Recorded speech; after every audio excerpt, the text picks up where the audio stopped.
오늘 공부하실 차트는요, 정말 오랜만입니다. 저는 이 자리에서 사실 2차전지 관련주를 거의 논한 적이 없었는데 오늘은 오래간만에 2차전지 관련주인 LNF로 정해봤습니다. 우선 차트를 봐주십시오.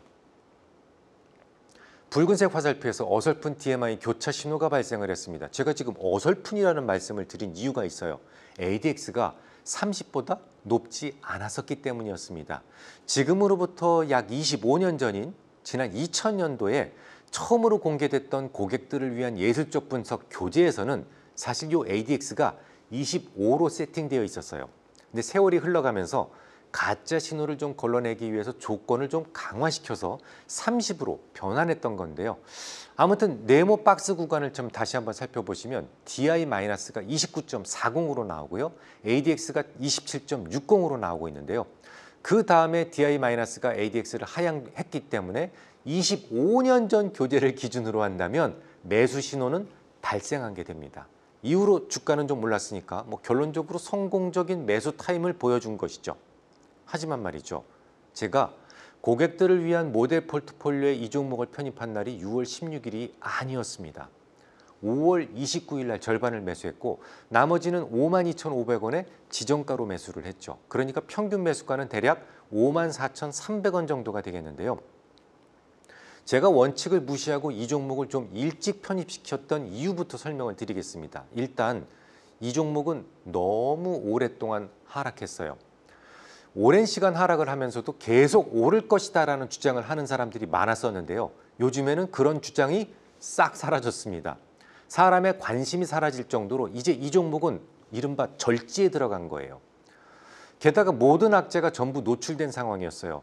미국 하원에서 통과된 세제 법안은 전기차 구매에 대한 세액공제 폐지 시점을 2026년으로 6년이나 앞당겨버렸고 첨단 제조 생산 세액공제 폐지 시점도 2032년으로 1년 앞당겨졌습니다. 이제 이 종목은 더 이상 나올 만한 악재가 없었다고 생각을 했죠.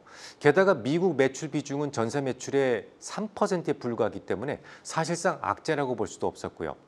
악재는 모두 노출되었지만 아직 보이지 않는 호재가 있었습니다. 일론 머스크가 정치적 발언을 하면서 출렁이고는 있었습니다만 뉴 모델인 모델 Y 롱레인지향 매출에 대한 기대가 있었고요. 고가로 구매되었던 원재료에 대해서 일단 재고 자산 평가 손실이 있었는데 올해 2분기가 되면 모두 끝납니다. 그러면 뭘 기대할 수 있죠? 기저 효과를 기대할 수 있었습니다. 게다가 미국이 중국의 추격을 따돌리기 위해서 점진적으로 높아지고 있는 탈중국 수요도 기대할 수 있었죠. 그러니까 이 종목을 찍어 누르고 있었던 악재는 거의 대부분 노출이 되었고 보이지 않는 호재가 있었기 때문에 조금 좀 일찌감치 자리를 잡고 싶었던 겁니다. 이후로 제가 고객들을 위해 제공하는 모델 포트폴리오에 이 종목에 대한 추세 이탈 조건을 47,750원을 시가와 종가 모두 훼손하는 날 매도하기로 결정했는데요.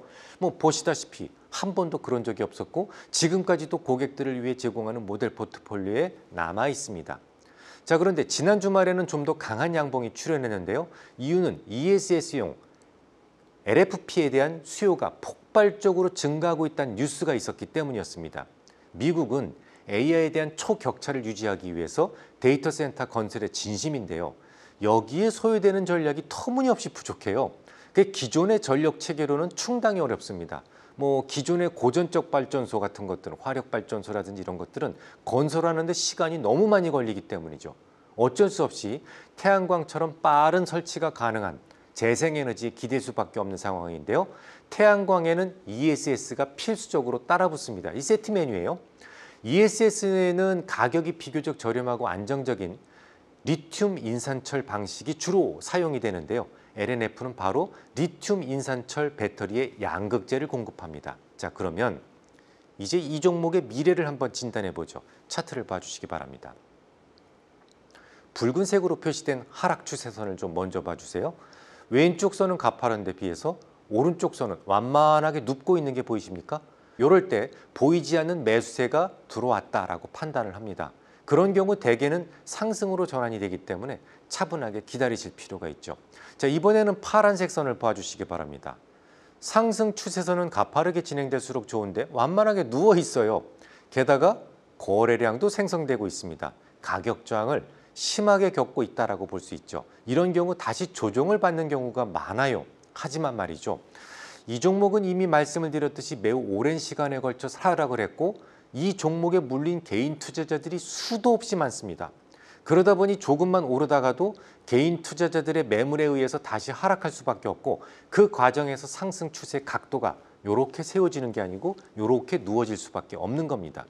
그러니까 이 종목의 특성을 감안한다면 추세 각도가 다소 누웠다고 하더라도 무조건 매도할 상황은 아니라는 말이죠. 일반적인 종목이면 매도해야 돼요. 하지만 이 종목은 아니란 말이죠. 그래서 저는 기준을 다시 정했습니다. 자, 차트를 봐주십시오. 붉은색 화살표를 보시면 원인점이 보여요. 양봉과 음봉이 나란히 있다면 뭘 우선하라고? 음봉이 우선된다라고 했으니까 원인점은 54,300원이 됩니다.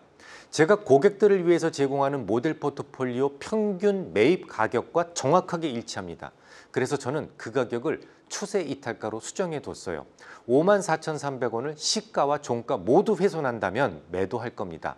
그렇지 않다면 앞서 말씀드렸던 몇 가지 이유로 좀 더 인내를 가져볼 생각입니다.